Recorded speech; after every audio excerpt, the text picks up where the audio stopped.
મિત્રો, ધોરણ 12 commerce moral ક્લાસીસમાં આપ બધાનું સ્વાગત છે. હું દિલીપસિંહ જાડેજા. આપણે આંકડાશાસ્ત્રમાં આના પહેલાના લેક્ચરમાં પ્રથમ ચેપ્ટર સૂચક આંક ઇન્ડેક્સ નંબર શરૂ કરેલ છે, જેમાં આજના લેક્ચરમાં આપણે નવા પ્રશ્નોનો અને સૂત્રોનો અભ્યાસ કરશું. પ્રથમ લેક્ચરમાં આપણે શું ભણ્યા હતા યાદ કરો. પ્રથમ લેક્ચરમાં આપણે સૂચકાંક છે જે ઇન્ડેક્સ નંબર, એની વ્યાખ્યા અને એના ઉપયોગ, સૂચકાંક છે એનો ઉપયોગ દેશના અર્થતંત્રમાં કઈ કઈ જગ્યાએ કરી શકાય, સૂચકાંકના ઉપયોગ વિશે અને એની વ્યાખ્યા વિશે આપણે માહિતી મેળવી હતી. ત્યારબાદ તમને આગળના લેક્ચરમાં મેં આધાર વર્ષ કોને કહેવાય, આધાર વર્ષ એટલે કે બેઝ યર, બેઝ યર આધાર વર્ષ કોને કહેવાય તમને મેં સમજાવેલું હતું. આધાર વર્ષ કેવું હોવું જોઈએ, બેઝ યર તમે સિલેક્ટ કરો. ઘણા બધા વર્ષ તમારી પાસે હોય, આંકડાઓ હોય અલગ અલગ વર્ષના, એમાં તમે આધાર વર્ષ બેઝ યર કેવી રીતે પસંદ કરો, કેવું હોવું જોઈએ એ તમને સમજાવ્યું. સામાન્ય વર્ષ હોય વિશ્વમાં, દેશની અંદર, એવા વર્ષને આપણે આધાર વર્ષ બનાવી શકીએ. કોઈ વર્ષમાં અતિવૃષ્ટિ, બહુ ભારે વરસાદ, પૂરના પૂર આવી ગયા હોય, કોઈ મોટો ધરતીકંપ, ભૂકંપ જેવી ઘટનાઓ બની ગઈ હોય, કુદરતી મોટી આફતો આવેલી હોય, એવા વર્ષને તમે બેઝ યર એટલે કે આધાર વર્ષ બનાવી શકો નહીં. આ રૂલ્સ છે, નિયમ છે, યાદ રાખવાનો. સામાન્ય ઘટનાવાળું વર્ષ હોય એવા વર્ષને જ આપણે આધાર વર્ષ પસંદ કરી શકીએ. જેમ કે 2020 છે, એમાં કોરોના જેવી મહામારી આવી આખા વિશ્વમાં, ભારત દેશમાં, તો 2020ના વર્ષને ભવિષ્યમાં પણ 2050ની સાલમાં જ્યારે દુનિયા પહોંચી જશે ત્યારે 2020ને આધાર વર્ષ બેઝ યર બનાવશે નહીં, કારણ કે આ વર્ષ એ મહામારી લઈને આવ્યું આખા વિશ્વમાં. એટલે એવા વર્ષને આધાર વર્ષ તરીકે લઈ શકાય નહીં, કારણ કે એના આંકડાઓ અલગ અલગ પ્રકારના હોય છે. ધંધા રોજગાર પડી ભાંગ્યા હોય, ભૂખમરાની પરિસ્થિતિઓ આવી ગઈ હોય દેશ અને વિશ્વમાં, એવા વર્ષને તમે જો આધાર વર્ષ તરીકે લ્યો, બેઝ યર તરીકે લ્યો, તો તમારા ભવિષ્યના જે તારણો તમે કાઢશો એ સાચા નહીં આવે. એટલા માટે સામાન્ય વર્ષ, સામાન્ય ઘટનાવાળું વર્ષ, એને બેઝ યર આધાર વર્ષ તરીકે લઈ શકાય. હવે આપણે આજના ક્વેશ્ચનમાં આગળ વધી. આજે આપણે સૂચકાંક છે ઇન્ડેક્સ નંબર, એની ગણતરી માટેના અલગ અલગ આંકડાશાસ્ત્રીઓએ આપેલા સૂત્રોનો આપણે અભ્યાસ કરશે. તો ખાસ કરીને તમારે 3 આંકડાશાસ્ત્રીના નામ યાદ રાખવાના છે, જે તમારા ચેપ્ટરમાં એના સૂત્રનો ઉપયોગ કરીને અલગ અલગ સૂચકાંક મેળવવાના છે. તો અલગ અલગ જે આંકડાશાસ્ત્રી છે, એમાં આપણા 12મા ધોરણમાં આપણે 3 આંકડાશાસ્ત્રીને યાદ રાખવાના છે, એના સૂત્રોને યાદ રાખવાના છે. બીજા 2 આંકડાશાસ્ત્રી છે એમાં કોલેજમાં આવશે. 12મા ધોરણમાં એના સૂત્રનો ઉપયોગ બહુ થતો નથી, દાખલાઓ આવતા નથી, કોલેજમાં આવશે આ જ ચેપ્ટરની અંદર. તો લાસ્પેયર જે આંકડાશાસ્ત્રીનું નામ છે, એણે આપેલું સૂત્ર પાસે, લાસ્પેયર પછી પાસે, એના સૂત્ર સૂચકાંક માટે, ઇન્ડેક્સ નંબર માટે. બીજું નામ છે ફિશર.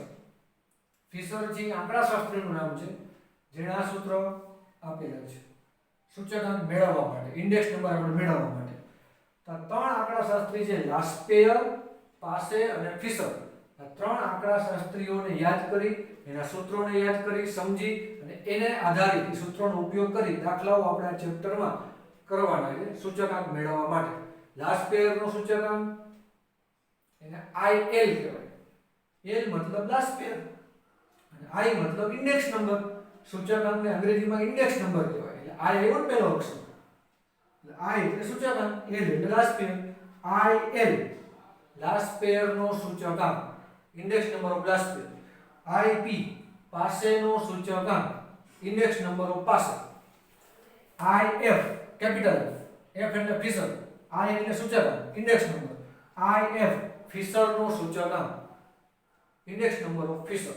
આ 3 આંકડાશાસ્ત્રીના સૂત્રોનો આપણે આજે અભ્યાસ કરવાનો છે. આ સૂત્ર યાદ રાખવાના છે. દાખલામાં આ સૂત્રનો ઉપયોગ કરીને આપણે સૂચકાંક મેળવશું. આના સિવાયના વધારાના 2 આંકડાશાસ્ત્રીઓ છે, એનો અભ્યાસ આપણે કરવાનો જ છે, પણ 12મા ધોરણમાં નહીં, કોલેજની અંદર આ ચેપ્ટર પછી રિપીટ થશે. ઇન્ડેક્સ નંબર, સૂચકાંક, એમાં 3 તો આવશે, લાસ્પેયર, પાસે, ફિશર. આ 3 સૂત્રો આવશે, કાંઈ ચેન્જીસ નહીં ભવિષ્યમાં કોલેજની અંદર. બાકીના બે સૂત્રો તમારે 12મા ધોરણમાં નથી પણ મેં લખ્યા પણ નથી, તો તમને મૌખિક કહી દઉં ઓરલી. આના પછી આ ત્રણ સિવાય લાસ્પેર પાસે અને ફિશર સિવાય બીજા બે આંકડાશાસ્ત્રી છે, એનો પણ યોગદાન આ સૂચકાંકમાં અલગ અલગ ફોર્મ્યુલા બનાવી અને અલગ અલગ ગણતરીઓ કરી મેળવવા માટે ઉપયોગી છે. એક આવશે ડોર્બિસ બાઉલી. આ ફક્ત જાણકારી માટે બોલું છું, 12મા ધોરણમાં આવશે નહીં. 12મા ધોરણમાં ત્રણ જ આવશે, લાસ્પેર પાસે અને ફિશર. ચોથું ડોર્બિસ બાઉલી, ડીબી, ડોર્બિસ બાઉલી. અહીંયા કેમ ફિશરમાં એફ લખ્યું, ડોર્બિસ બાઉલીમાં આઈડીબી લખાય, ડોર્બિસ બાઉલીનો સૂચકાંક. અને પાંચમો આવશે માર્શલ એજવર્થનો સૂચકાંક, માર્શલ એજવર્થનો સૂચકાંક. એને IME કહેવાય, માર્શલ એજવર્થ, ME, IME. તો આ ત્રણ સિવાય બાકીના બે તમને મેં કીધા, ડોર્બિસ બાઉલી નો સૂચકાંક IDB અને માર્શલ એજવર્થનો સૂચકાંક IME. એ તમારે ભવિષ્યમાં કોલેજમાં ભણવામાં એના સૂત્રો આવશે. અત્યારે 12મા ધોરણમાં આપણે આ ત્રણ આંકડાશાસ્ત્રીઓને યાદ રાખવાના છે, લાસ્પેર IL, પાસે IP અને ફિશર IF. તમે ફિશર નામના જે આંકડાશાસ્ત્રી થઈ ગયા એ તમે ધોરણ 11 માં પણ નામ આંકડાશાસ્ત્ર વિષયમાં સાંભળેલું હશે. ચાલો હવે આપણે એના સૂત્રો જોઈએ. લાસ્પેર, પાસે અને ફિશર આ ત્રણેય આંકડાશાસ્ત્રીઓએ જે ઇન્ડેક્સ નંબર સૂચકાંકના જે સૂત્રો બનાવ્યા એ ભાવ અને જથ્થાને આધારે બનાવ્યા. ભાવ એટલે પ્રાઇસ, જથ્થો એટલે ક્વોન્ટિટી. તો પ્રાઇસ અને ક્વોન્ટિટી, ભાવ અને જથ્થો એને આધારે સૂત્રો બનાવેલા છે. લાસ્પેર, પાસે અને ફિશર વસ્તુના ભાવ એટલે કે પ્રાઇસ અને વસ્તુની ક્વોન્ટિટી એટલે કે જથ્થો એને આધારે આ લાસ્પેર, પાસે અને ફિશરના સૂત્રો બનેલા છે, જે આપણે સમજવાના છે. ચાલો લાસ્પેરનો સૂચકાંક આપણે મેળવવો હોય, ઇન્ડેક્સ નંબર ઓફ લાસ્પેર, તેના માટે આ સૂત્ર આવે. આ સૂત્ર મૂકીને તમે લાસ્પેરનો સૂચકાંક મેળવી શકો. IL બરાબર સિગ્મા P1Q0 નીચે P0Q0 ગુણ્યા 100. જો ગુણ્યા 100 આવશે, તમને આગળના લેક્ચરમાં સમજાવ્યું સૂચકાંક છે ઇન્ડેક્સ નંબર એ ટકાવારી માપ છે, ટકાવારી પર્સન્ટેજ, તો એને ગુણ્યા 100 તો આવે જ ટકાવારીમાં. એટલે સૂચકાંકના સૂત્રમાં જો ગુણ્યા 100 તમને જોવા મળશે, કારણ કે સૂચકાંક કેવું માપ છે, ટકાવારી માપ છે. ફરીથી એકવાર લાસ્પેરનો સૂચકાંક મેળવવો હોય, ઇન્ડેક્સ નંબર ઓફ લાસ્પેર, તો IL બરાબર સિગ્મા P1Q0 છેદમાં નીચે સિગ્મા P0Q0 ગુણ્યા 100. ત્યારબાદ નંબર 2 પાસેનો સૂચકાંક IP, P એટલે પાસે, I એટલે ઇન્ડેક્સ નંબર, IP પાસેનો સૂચકાંક આપણે મેળવવો હોય તો આ સૂત્રથી મેળવી શકીએ. સિગ્મા P1Q1 છેદમાં નીચે સિગ્મા P0Q1 ગુણ્યા 100. હવે આ સૂત્ર યાદ કેમ રાખવા?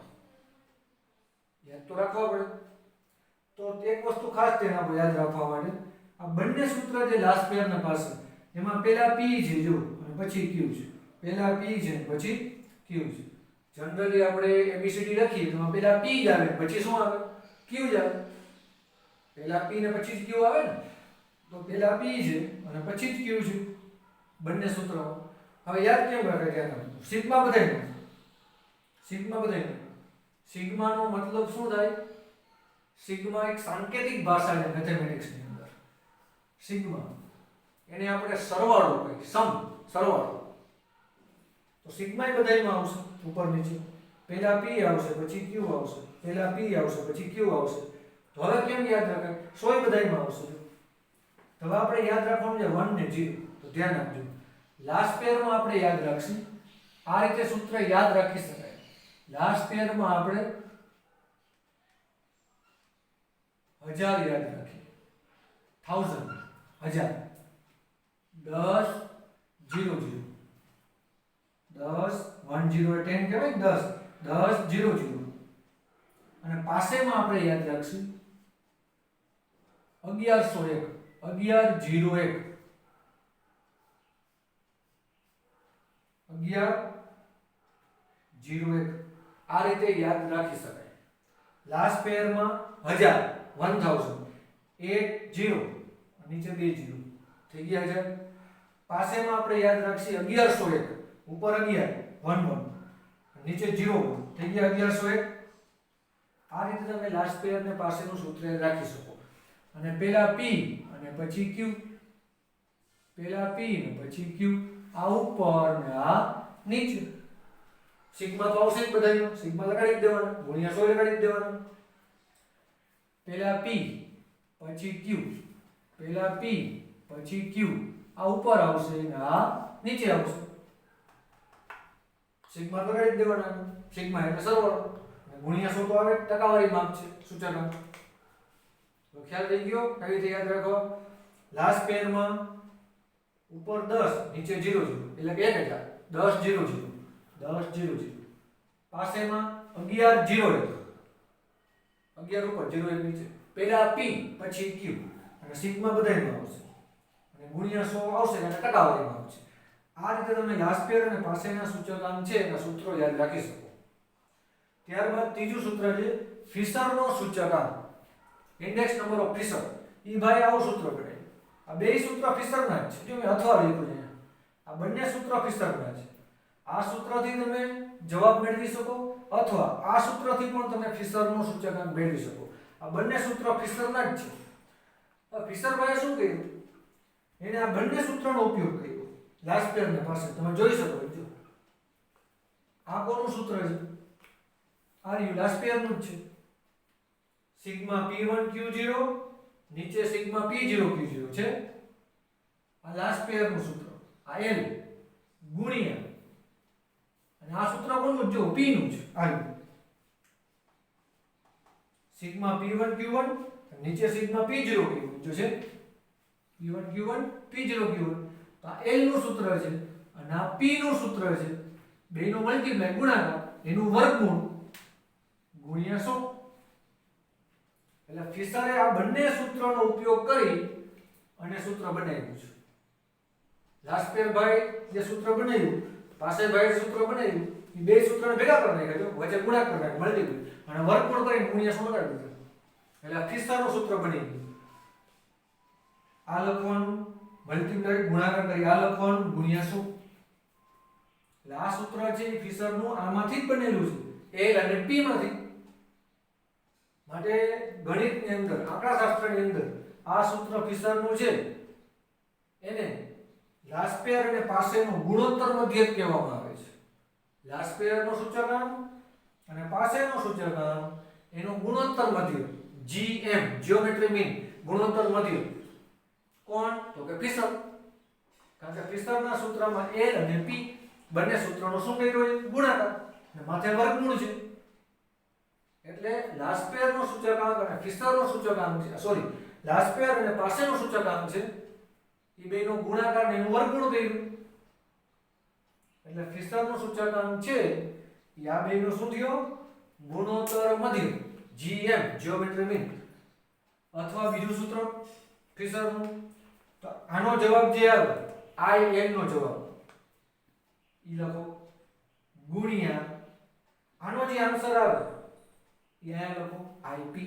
એટલે કે લાસ્ટ પેર નો જવાબ અને ફિશર, લાસ્ટ પેર નો જવાબ અને પાસેનો જવાબ.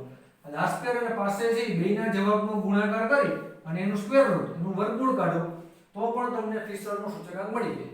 આ સૂત્રમાં ગુણ્યા 100 નહીં આવે. શું કામ? કારણ કે તમે લાસ્ટ પેરનો જવાબ લખો છો, આનો આન્સર લખો છો, તેમાં ગુણ્યા 100 તો આવી ગયા. તમે આની ગણતરી કરો તેમાં ગુણ્યા 100 તો આવી ગયા. આનો આન્સર તમે આ લખો છો. એટલે il ગુણ્યા ip નો ઉપર સ્ક્વેર રૂટ વર્ગમૂળ, એમાં ગુણ્યા 100 નહીં આવે. જ્યારે આ સૂત્ર વાપરો p અને q વાળું, તો એમાં લાસ્ટ પેરનું સૂત્ર ગુણ્યા પાસેનું અને વર્ગમૂળ કરીને ગુણ્યા એમાં 100 આવશે.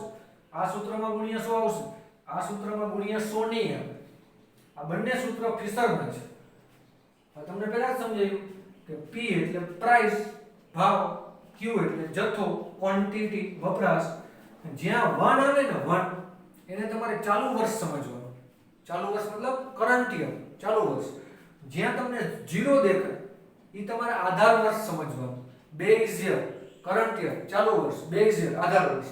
હવે ધ્યાનથી ફરીથી સમજીએ આપણે. અહીંયા તમને p1 દેખાય છે, તો p1 ને આપણે શું કહીશું?